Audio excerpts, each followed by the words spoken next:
Welcome back. We're looking forward, B'ez Hashem, to continue this Igeres, this epistle, the 23rd, that is, of this fourth segment of Sefer Tanya Kadisha, which is Igeres HaKodesh. As we know, Tanya has the 5 segments: Ukuti Amarim Shaykh B'Emuna, Igeres HaTshuva, Igeres HaKodesh, this which we're presently learning, and then Kuntres Achrin. As we mentioned time and again, Igeres HaKodesh is a unique segment. The way it's set up also different than the first 3 for sure. The chapters are sequential because it's L'Kuti Amorim, the one full presentation divided into 53 chapters, and so too the 12 and Igeres HaTshuva, Sharich B'Emuna, 12 and Igeres HaTshuva. This is Igeres, letters written addressing particular ideas to the community and the communities, and eventually this is a timeless message for perpetuity, but we're focusing on a particular idea which needed to be addressed then. So there really is no connection, direct connection between one letter, one Igeres, and the other. These are Igeres. We mentioned this again, time and again, for the newcomers. This is a distinct segment. Even though the Alter Rebbe sometimes does mention this, which I mentioned in the other Igeres a year ago or so on, letter, but in the overall, each Igeres is a separate idea. We did have a full presentation of the backdrop, the overall backdrop of Igeres HaKodesh in Yud, in Igeres HaKodesh Yud. This 13 back, in the very beginning. We did mention that there's no question that together with this, the Alter Rebbe addresses every area of Torah, Avodah, Gemilas Chasadim, these Igeres. But nonetheless, you can definitely say Tzedakah, the mitzvah Tzedakah, stands out more than all the other topics. As we mentioned, a certain Igeres HaKodesh, Alter Rebbe even mentioned the word Tzedakah as an example. But yet, no question, when you talk about Igeres HaKodesh, what stands out conspicuously is the mitzvah of tzedakah, and that itself, there's a backdrop to this, a background to this, based on the Alter Rebbe's famous campaign for a mental haradaka. And in his Chassidim, again, you can see the full presentation at the beginning of Yud. And the overall, they have easy access to all the previous classes, wherever you're watching this, but there is the advantage of the original website, Tanya Online, one word, .com, tanyaonline.com. Set up in a way that you have all the previous classes from the very beginning of the first segment, L'Kuti Amorim, and everything's just a click away. You have the text in a separate scroll bar, so it's easy to identify this. You're looking for as we mentioned, Alter Rebbe cross references. In our study, we don't say lahavdil, even though Alter Rebbe, we say the Alter Rebbe, and to say any other person in the same stretch, in the same breath stretch. It's not simple, but nonetheless, we know that between two Yidden we never say lahavdil, but we as well cross-reference many times simply something which is explained elaborately in one place. Why take the time of a present class, especially with technology today? It's just one click, and you can go back to that area, or go to that area which it's explained in detail. And it's so easy to go from that mokim echad to the other mokim. Again, with the technology, everything's lined up again the left side of the screen, as you can tell again, namely, or on the original website, tanyaonline.com. And there's a lot of details which are mentioned there in this introduction of Perek Yud, or Igeres Yud. So what we spoke about last week, it's also a click away. Literally. This is probably the 4th class on this Igeres. So what did we speak about last week, the week before, and the week before? So you just, that's this website really, it makes it so simple and easy, and it has all the text lined up. So you could really, with a few seconds, if you didn't join last week, or if you're a newcomer, to see the spirit of this chapter, of this Igeres, of this epistle.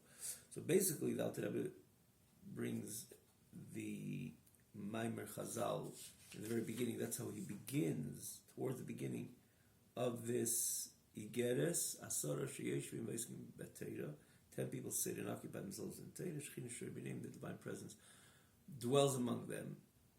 And he says this expression of the Mishnah, 10 people, so it's more than the learning Torah itself, which the Mishnah itself continues and says, what if you only have 5 or 3? And the Mishnah even goes on, one person sits and learns Torah. It is greater than great, meaning to say the person is connecting to Torah's Hashem, to the core essence of HaKadosh Baruch Hu. But you see the difference in the Pirkei Avos. There he says, HaKadosh Baruch Hu kaveli sochar, establishes reward for him. Here, when it comes to 10, it says, Shechina Shrei B'Neim. It's the Shechina which dwells among them. And here the Alter Rebbe goes on again. You could see in these previous classes the difference between Hashem kaveli sochar, establishing reward, which when Hashem establishes reward, of course, it's enormous, it's grand, it's deep, it's profound, it's coming from HaKadosh Baruch Hu. But yet, in comparison to the full Shechina Shrei B'Neim, it's minutiae. In comparison, it's great, and it transforms the whole Yid's Avodas Hashem, and transforms an accurate word. He says that the davening of the Yid, when you say Hashem Kaveh L'Sachar, a person takes the Sidra thereafter, is learning Torah himself, and he davens, he connects to the deepest levels within HaKadosh Baruch Hu, and that metamorphosis is all approach. That's what davening is supposed to accomplish. A person comes out of davening distinct, totally different than when he came into davening, and that is part of the schar which HaKadosh Baruch Hu established with the person who sits and learns Torah. But from that to the Shechina Shrei B'Neim, the entire presence of the Shechina, in other words, not tailored to the person, Kaveh Lo Sochar, but this is Shechina, the core of the Shechina dwells among them. That is a total different phenomenon, a different idea completely. And this is Alter Rebbe goes on and explains how different and how distinct it is. He says even 10 Yidden come together without learning Torah and davening. He says a malach becomes completely nullified when 10 Yidden come together. The power of 10, and this is what the Alter Rebbe elaborates. The power of 10, and thus the Mishnah, when the Mishnah speaks about the Shechina Shrei B'Neim, the divine presence dwelling among them, the Shechina, the Mishnah speaks about additional to the virtue of learning Torah, Oiskim B'Torah, the Mishnah is Asara She'eshim Oiskim B'Torah. And it's just not a random number. There's something grand when 10 Yidden come together. And from there, the Alter Rebbe says how careful we have to be when we're in the number of 10, which is usually before davening, after davening. We have to make sure that we understand the moment and the experience which is presently unfolding. The Shechina is right there, or if it's after davening, so it's unfolded already, but it continues to be manifest, and therefore we have to be enormously careful in the time before davening and after davening. Chas v'shalom, there shouldn't be any type of spirit of frivolity, which sometimes, again, even inadvertently, one, especially when it is among comrades, friends, there's always room for that looseness. And even beyond the looseness, maybe even a sense of frivolousness. As said many times after davening, the Alter Rebbe says you're still in the composition of 10. And the Shechina is present, and therefore we have to be so careful. You could see the Lashonos, which the Alter Rebbe brings from Zohar towards the very end of the last week's class. And here we begin in the end, the last line of 272. Al Kain, therefore, the Alter Rebbe speaks about, again, as we mentioned towards the end of last week, beginning the first part here, the end of 272, the Alter Rebbe speaks about how careful we have to be, chas v'shalom, not to transition into a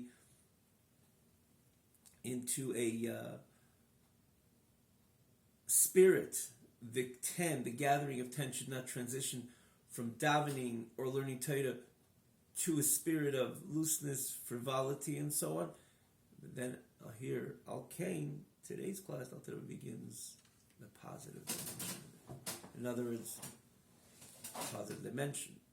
That wasn't accurately Alter Rebbe speaks about the positive, active steps a Yid has to take, appreciating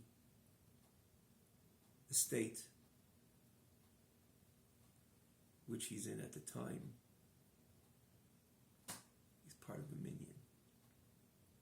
And how careful one has to be going forward actively, what active steps he has to take. Not only to chas v'shalom not allow any transition to a frivolous get-together or a spirit of frivolousness post the davening or before the davening, because understand and appreciate what is transpiring, because you are in a state of a minyan. There's 10 people in the room, so the core of the Shekhinah is there. How careful we have to be.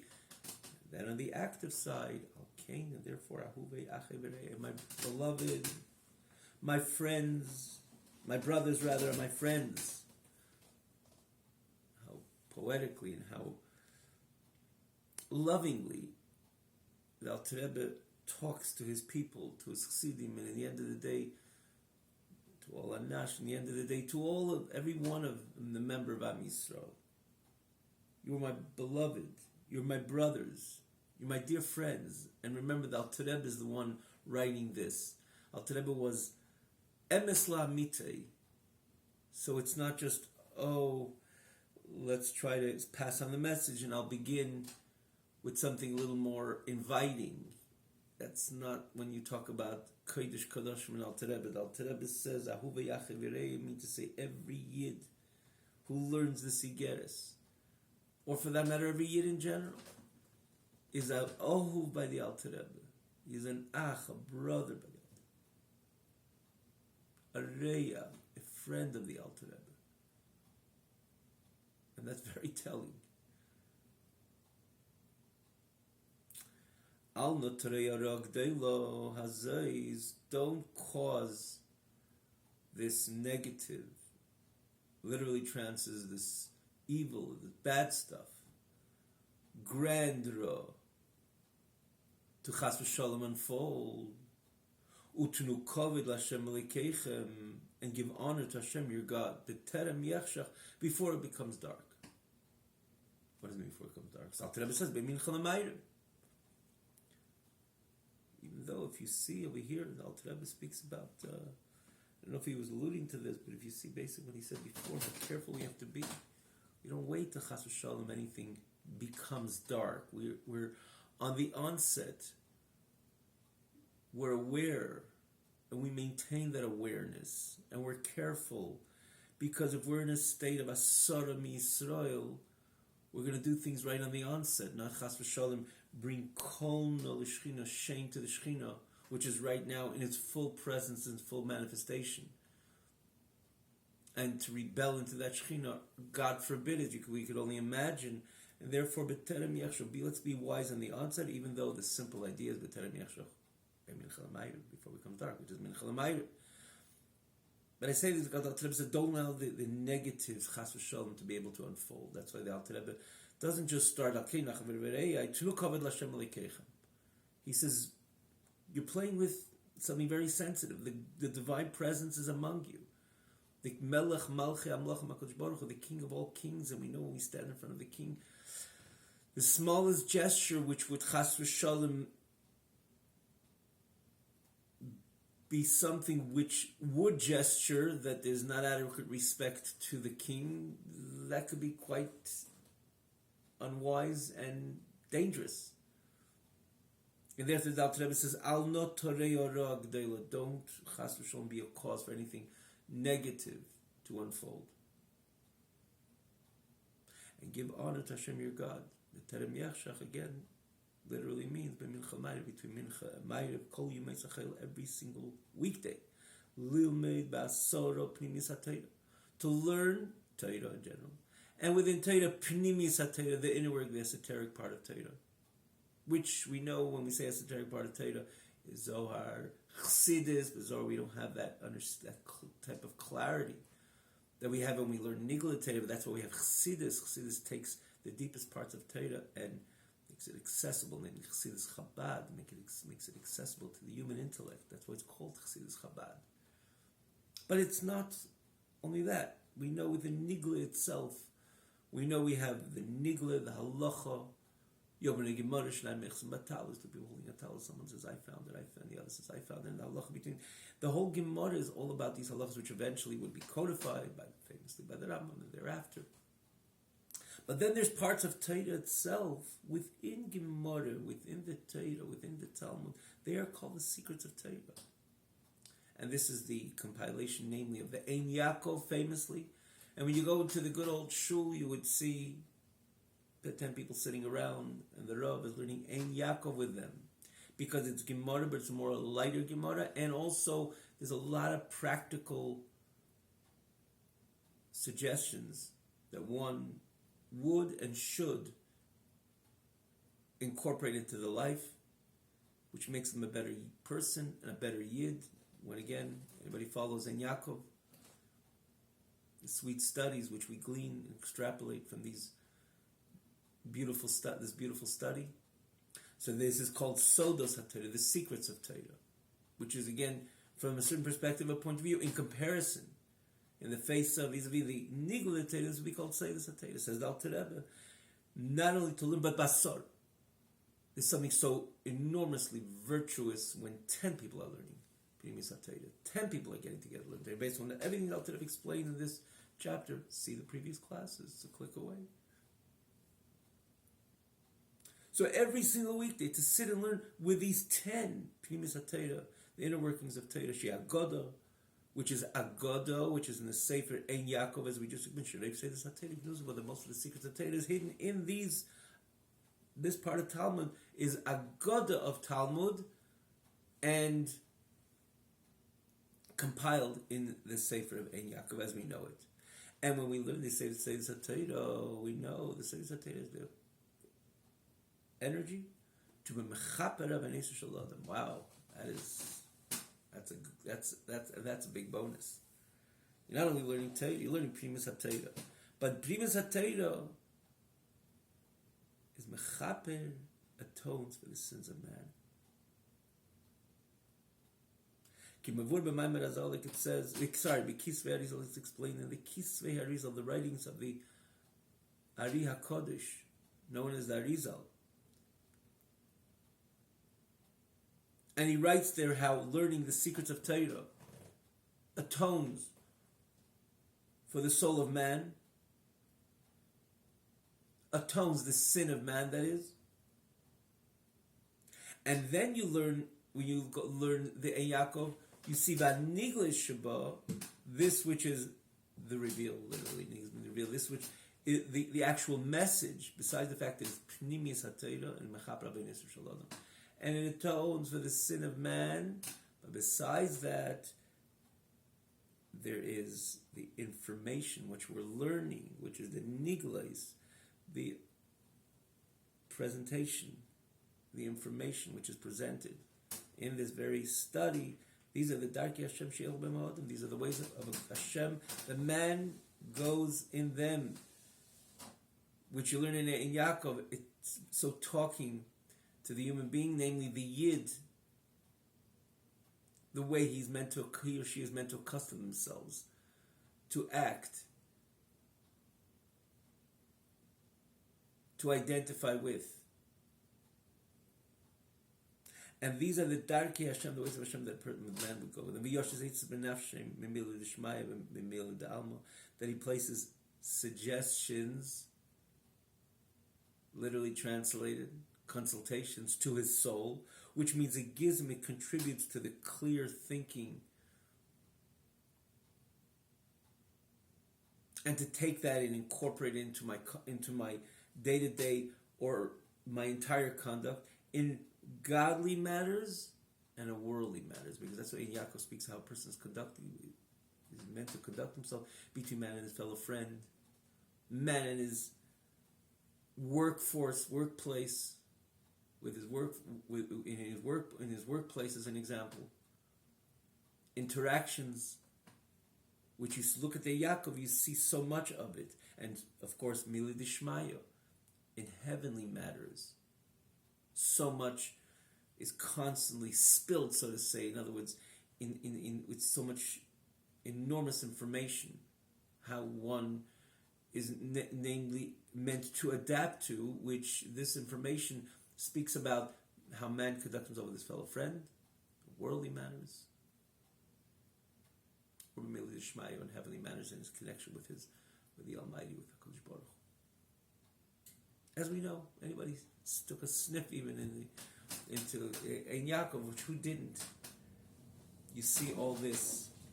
That on one hand, you see that there's the secrets of Torah there. The other hand, these are such important, vital messages, which takes the Yid, puts him on his 2 feet, and he walks, and his whole composure is a Jewish, healthy, halachic, Shulchan Aruch, Yirah Shamayim, God-fearing composure, posture.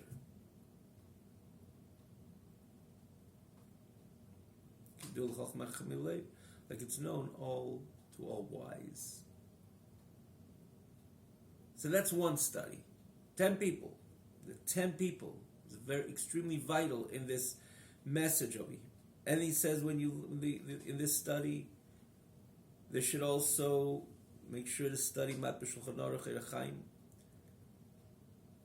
In the setup of the shul study of these classes, there should be also the study in Shulchan Aruch Eir Chaim, which is the part of Shulchan Aruch deals with, literally Eir Chaim means the ways of life, which is the circle of the days, mitzvahs, the Sunday, Monday, Tuesday, Wednesday, and Monday and Thursday, the Kriyas HaTorah and the Tefillin and the Talis and everything we do in the weekday, and then of course Shabbos has its own set of halachas, because Shabbos, the halachas Shabbos are extraordinarily complex, and these are the Eir Chaim. We have to know what to do as a Yid on a daily, hourly, minutely, second, millisecond, as we know what this which we have to identify throughout our entire life, which again, it's not only the highlights of our life, the Shabbos, the Yom, but every single day. This is the Shulchan Aruch Eir Chaim, the way of life. And we have to invest in this, to learn a bit of this also on a daily basis. Halachas, these halachas which are necessary type of halachas for every single person. Now you can say which halachas are not. Means to say that this which halachas are necessary, this which we come across on a daily basis, and we have to know what to do and what not to do. Therefore we have to be careful to learn Shulchan Aruch also. Because this Chazal tells, whoever learns halachas every single day, like it says, he says chulu doesn't end at the end, but at the end of that very statement, he's secure for the world to come. When we say halachas, there has to be halachas beruris psukas, halacha l'maisa, not just halacha which we find in the Talmud.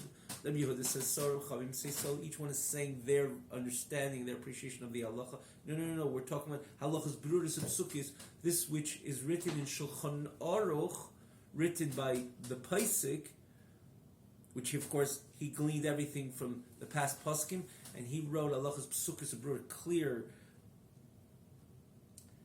and direct halachas psukas, which means telling us the psak din, how we're meant to conduct ourselves. Halacha l'maisa, halacha associated with action, actuality, action. B'pir Shashi is the Chernel Bracha, it's explained in Rashi. May his memory be blessed.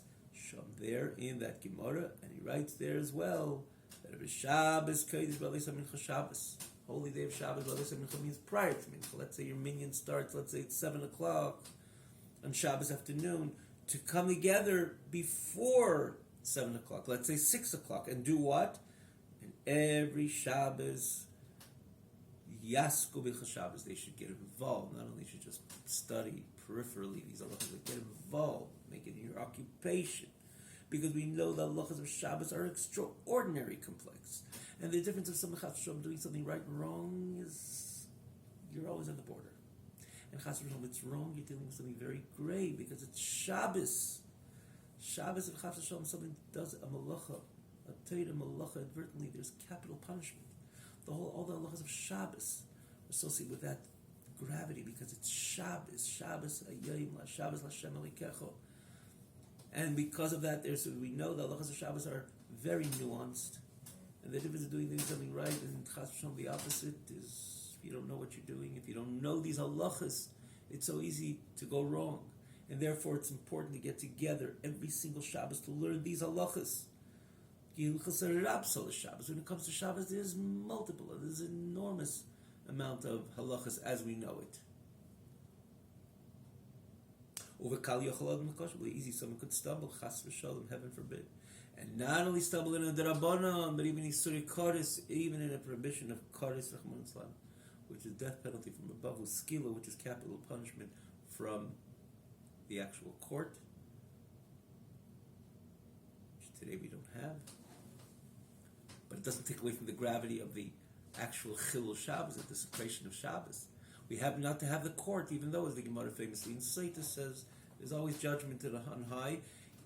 When we had the Beis Hamikdash, of course, it was all set up, the famous high court, the other courts, and the high court, which established halacha. If someone violated a Shabbos, a deiraisa on Shabbos, advertently, there was a capital punishment.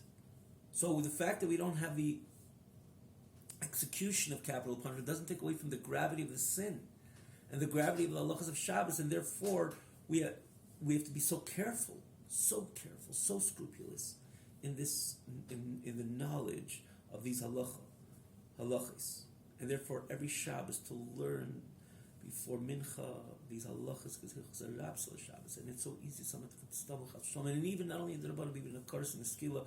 Why? Because he's lacking the simple knowledge. And someone's going to say, okay, so I don't know, so I can't be culpable.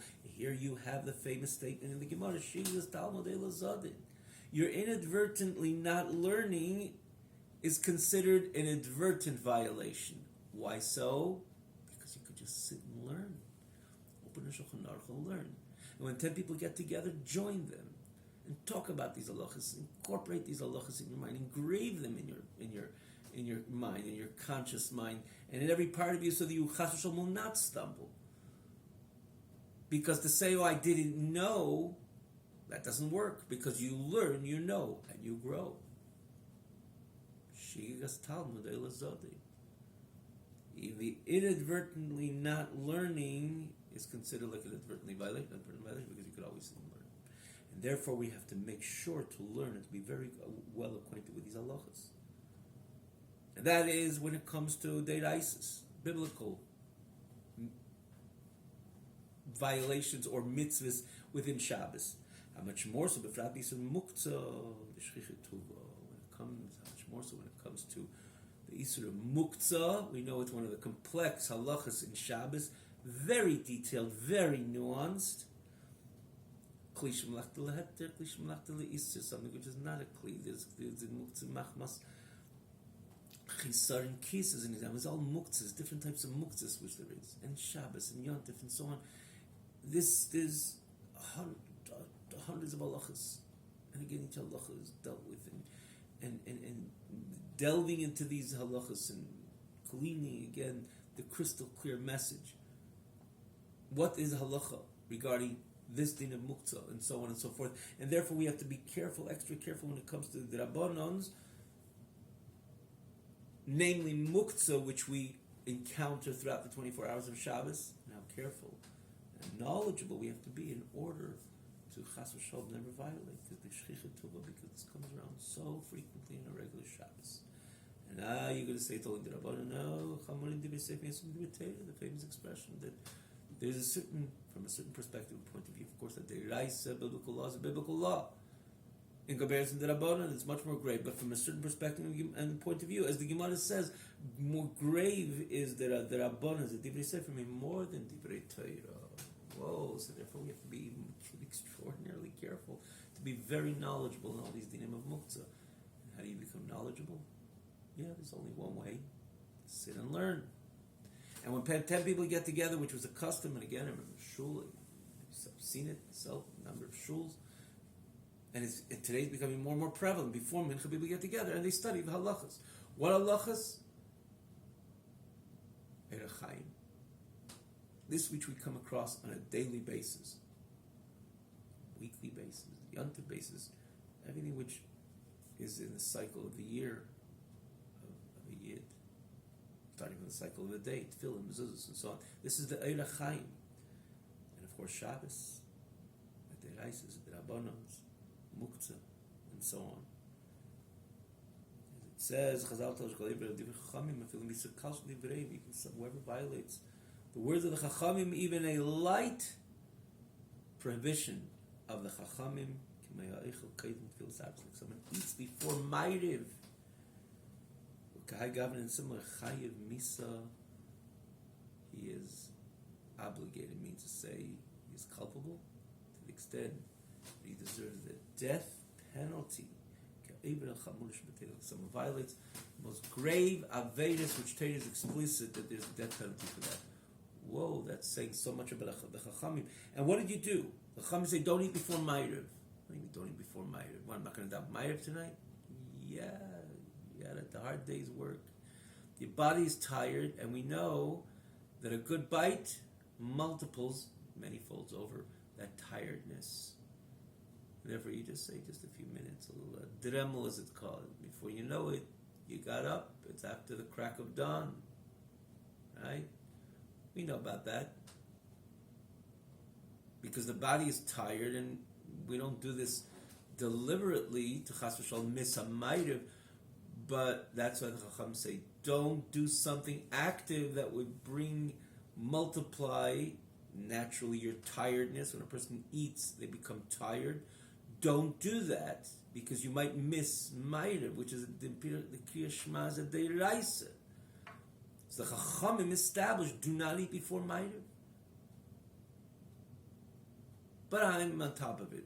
Maybe yeah, maybe not. Maybe today you're on top of it, tomorrow you'll eat, and you'll sleep through the night. Don't argue with the understanding of the Chachamim. They were used to Gossam Baharei Kodesh. Everything what they said is anchored into the deepest levels of our holy sacred Torah. Someone's going to say, okay, they said it's a Drabanan, but it's okay. So just to note over here, it's important. What if there's a minyan, let's say, and each one reminds the other, and let's say people are learning as a chavrusa, a bunch of guys, and they learn from 8:30 till 9:45 as an example. 9:45 is Ma'ariv. So in that case, there probably could be a certain permissibility. Go to the coffee room and drink some coffee, because you have your friend reminding you, and you're leaving that Seder. Usually you don't leave till after Ma'ariv. And you know you're diving with a minyan, so there could be a window. But here you're talking about the classic is person comes home and there's no minyan right there and he's tired. Don't eat, say the Chachamim. Do not eat. That probably causes you much greater on your body. In other words, it'll weigh down your body, and once you fall asleep, you might wake up after the crack of dawn and you miss the opportunity to say Kriya Shema. And the Gemara says if someone doesn't read Kriya Shema, it's Mo'uvas Le'yuchel, in its time, Mo'uvas Le'yuchel is Saki. You can correct that. Not simple at all. So what are you playing around with? But the Chachamim gave the suggestion. It might lead to a violation of the Raisa because I'm not going to read Kriya Shema that night. But Chachamim, the Rabbanon, gave that suggestion. No. If you eat before Ma'ariv, the punishment, the reprimand is so grave. Chayiv Misa, capital punishment. Now, is there the execution of this capital punishment? No, there isn't. Especially today. And even then. But it just tells you the gravity of eating before Ma'ariv. The Chachamim told that to you. So don't be wise. Follow the Chachamim. And if you don't, which tells you the gravity of Chachamim, of the Drabanons. And where do you find the idea of capital punishment? This, as the Chazal tell us, you eat before Ma'ariv, you're Chayiv Misa. Where do you find Chayiv Misa? Chayiv Misa. If the person doesn't put on fill-in, he's not Chayiv Misa. There's no capital punishment. Chas v'shalom eats non-kosher. There's no capital punishment. Now, I'll take away from the gravity. Tatus says, no, we stay away from it.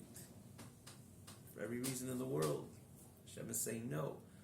But you're talking about the gravity of Aveda, which, according to Torah, there's the execution of death penalty. At the time of the Beis Hamikdash stood, that tells you there's something enormously grave in this very sin. So that's this idea of eating before Ma'ariv is ka'aver, like somebody is violating on the more stringent parts of Torah. And that's how careful we have to be to learn and to know regarding which we spare someone from a deiraisa, biblical mitzvah, to spare someone from a drabona. And what type of drabona is something we encounter so frequently on a Shabbos basis? The idea is a muktzah, shigas talmud elazadeh, and therefore the idea of learning, and a learning amount with 10.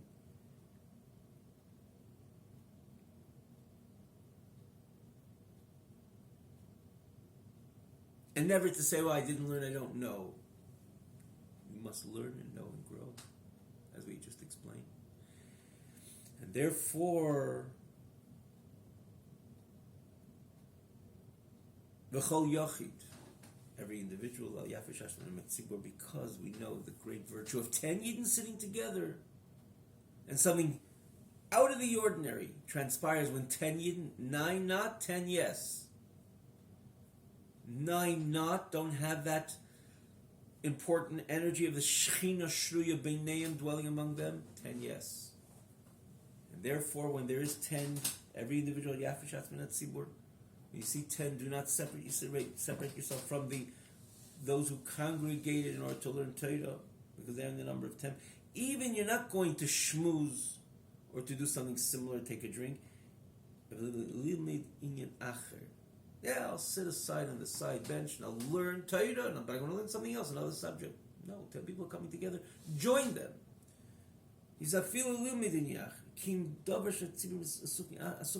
Precisely in this which the congregation is involved, is occupied in. Because when you do that, you become part of that energy, the Shechina energy, which is Sheikh and Beineim, precisely when there's Asara. Much more so. You should be the one breaking apart the minion. Till now, even there is a minion without you. But remember, there's a minion over here. And full divine presence is present. And therefore, hold on and learn. And learn precisely what the assembled are learning. How much more so if there's only a minion and you're going to walk out because you want to take that call or something, which in the end of the day is not emergent, it's not emergency, and not even urgent. So, how much more so you shouldn't be going out? If there's not 10 without you, this is I call upon the person who is 10, and he walks out, breaks apart the minion, and that is means clearly sending away the Shechina. The Shechina is no more shruya b'neihem. And that's very great. That's what he says, V'aizu Hashem yichlu. Leave Hashem, unfortunately, you perish. Shomer Azal, Kol Davar Shebikdusha, like the Chazal tell us, on every Davar Shebikdusha, which is you need to, when you have the 10, that's when the Shechina Akdosha becomes present. And particularly people coming around with 10, not only davening, but they're learning Torah with 10. So you have the combination of Limud Torah, which is, by definition, the greatest union a created being could have with HaKadosh Baruch Hu through learning Torah. But here they have the combination of that and the great virtue of 10 Yidden coming together. And therefore he says, don't leave, especially when there is a minion, no minion without you. Turn around, see if there's a minion. You generally shouldn't leave. You should join, but whatever, if you have to go, let's say, right? Talk to your mentor. Can you leave or not? But the point is, look around, make sure there's 10. It's something enormously virtuous when there's 10 Yidden davening, in this case, 10 Yidden learning Torah. Mazal tells us there's no holiness. Like the holiness of our holy Torah, Hashem, the Torah and Hashem are truly one. Just like Hashem is infinite, He's God. So is His Torah. Because His Torah and Hashem is one. And therefore there's no Kedusha, there's no great holiness like the holiness of Torah. Because I said, once enough, 10 people come together and they're learning Torah Hashem. this is where things end, change from the norm to the grand. Someone has an opportunity to join the 10. And he breaks apart that minyan because he has to go do something trivial, as an example. But even goes learn Torah. You're the one breaking up the minyan of these 9 other Lemdei Torah? How could that be? And therefore, the Peirush Minat Tzibur, God forbid, if you'll separate yourself from the Tzibur, especially, you're the 10th, and you walk out for any noble reason. But not enough of a good reason, of course, to actually break apart this minyan. So, Kol Peirush Minat Tzibur, Chas V'Shalom, as opposed to, if you will adhere to my call, and be careful in general, and more so when you have 10, which is namely the underscoring message of this page, the grand virtue of 10 Yid come together, the divine presence, connecting to that very domain where the 10 Yid got together. Whoa, so therefore, Peirush Min HaTzibur, you separate yourself from the Tzibur. B'chulu. One does listen to me. He will reside with security. V'yomov in his days, v'yomeinu in our days, Tivosha, Yehuda, Yerushalayim, Tishkin Levetach, the Yehuda will be saved and will be helped, because then he says specifically Yehuda, because most majority of Am Yisrael, which when they were in Eretz Yisrael at that time were from Shevet Binyamin or Shevet Yehuda. So the Alter Rebbe speaks about Yehuda, that Yehuda, which is again also associated with every single Yid, because every single is called a Yid, they're called Yehudi, because we have that innate, inherent admission to HaKadosh Baruch Hu himself.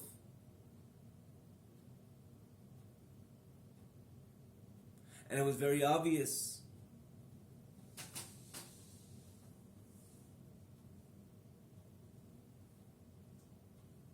And therefore, whoever listens to me and makes sure to maintain the Shuri Torah, and with 10, Yishkin Betach will reside with security. And in his days, V'yameinu in our days, Tivosha Yehuda, that Yehuda would be saved. Again, back to Yehuda. Every Yid in the end, they call Yehuda because Meidu Chalatei Kula, he inherently, innately,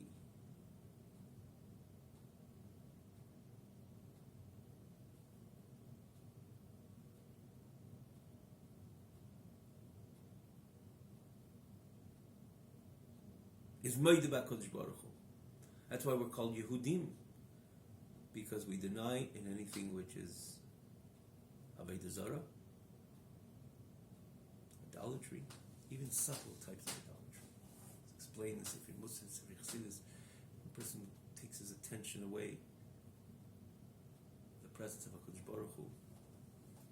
It's also some type of slight denial in the oneness of HaKadosh Baruch Hu.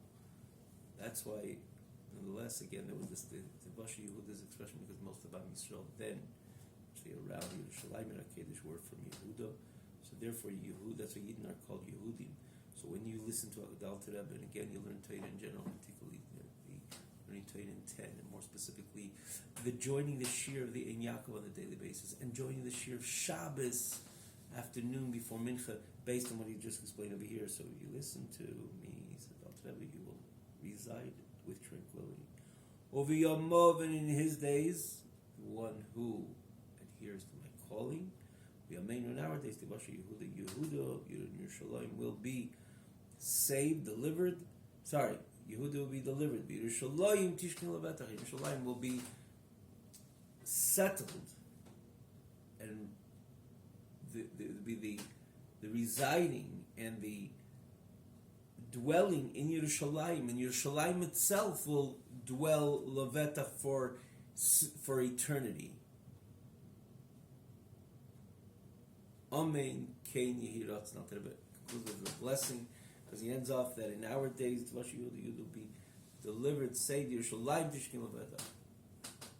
Yerushalayim will reside with security for eternity. Amen. Kain Yehi Ratzon. Amen. Shall this be the will of HaKadosh Baruch Hu.